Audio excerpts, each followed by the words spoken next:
Good morning. Welcome. Thanks for tuning in to Kilachari Torah's daily recounting of the Haomer and review of some spiritual insights that we can use to build ourselves, taking advantage of the opportunities of this time between the beginning of Pesach and the holiday of Shavuot. These 7 weeks, 7 complete weeks, which hopefully, please God, if we use them in the right way, will lead us to greater stages of completion.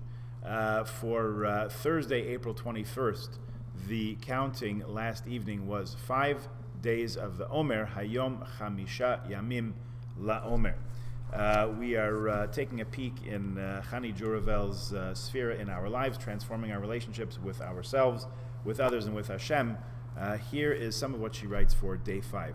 The Sefirat for today, listed in your Art Scroll Siddur on page 286, should be listed in many other Siddurim as well, depending on which one you're using, is Hod Shebechesed, humility in loving kindness. The Midah, the aspect, the emotional attribute of Hod is defined as both majesty and humility simultaneously. At first glance, these two words seem unrelated, but thinking more deeply might bring us to understand otherwise. Our most majestic feature is no doubt our connection to God, knowing that it is and always can be ours in spite of our imperfections and human flaws is incredibly humbling. Hod is the humbling recognition of our innate majesty. Today we examine how Hod factors into our chesed, into our giving. Both humility and majesty reflect heavily in the way we're meant to give. That majesty-born humility places us at a new vantage point. It's what enables us to move past arguments, squabbles, and perceived hurts. It enables us to give in, to give second chances, and to see another's side.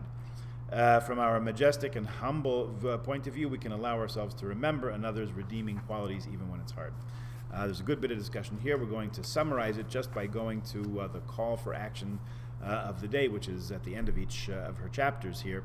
And we'll read that and think of ways to make that practical, give that some legs in our day-to-day life. Again, strongly recommend, if you're interested in discussing this in greater depth, please pick up a copy of the book, and happy to go through it with anybody who is interested in more depth. Today's call to action: think of someone who owes you an apology. Try to think of the story objectively and challenge yourself to see it from the other side. Does your hurt shift a little? Now think of a positive deed, thought, or sentiment that you can think about or express to that party. Imagine how great you'll feel letting go of the hurt and acting on it. You can do it. Very nice. Okay, let's pause here for today's conversation.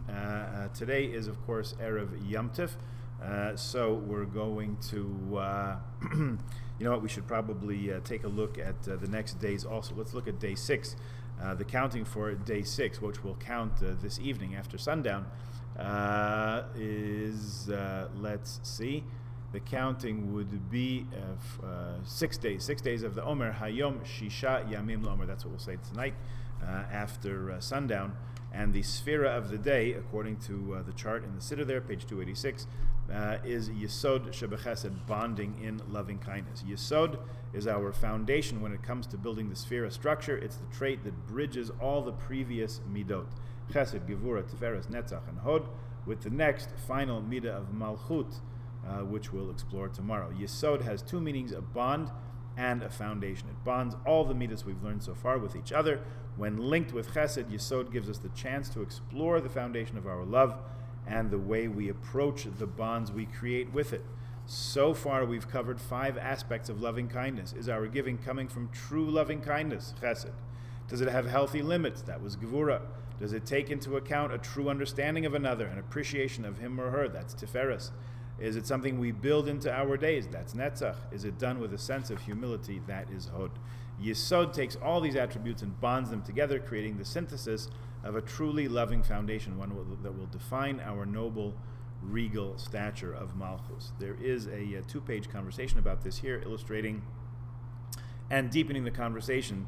Let us just move to the summary call to action, the spiritual exercise at the end here. Think of a giving experience you had that left you more disconnected from and maybe even resentful of the person you gave to. Go through the checklist of midot preceding this one, see where the hole might be. Think of what you may need to think, feel, or do to heal that disconnect. Implement the thought, feeling, or action, then reassess your feelings toward that person and about the chesed you did or do for them. See if the chesed now feels better and if the bond feels more real. We will take a pause here, but we will of course keep counting the Omer each day, hopefully each evening after sundown, up till 49. That will take us right up until the day before Shavuot. So tonight is Yom Tov. Tomorrow we will not have a video, but we have now. We've got we're prepared for tomorrow as well. With the Sefirat counting, if you'll come back afterwards, don't forget to count the Omer each day. But if you'll come back after Yom Tov, the video will be posted. That'll go into detail, according to Mrs. Juravel, about the Sefirat in our lives for those days. Have a wonderful Yom Tov. Remember that Shabbos, the last day, Achron Shal Pesach, is the day that we recite Yizkor in Shul. So please join us for the minyan beginning at 9:15. Then have a wonderful Yom Tov, and we'll see each other after. Chag Sameach.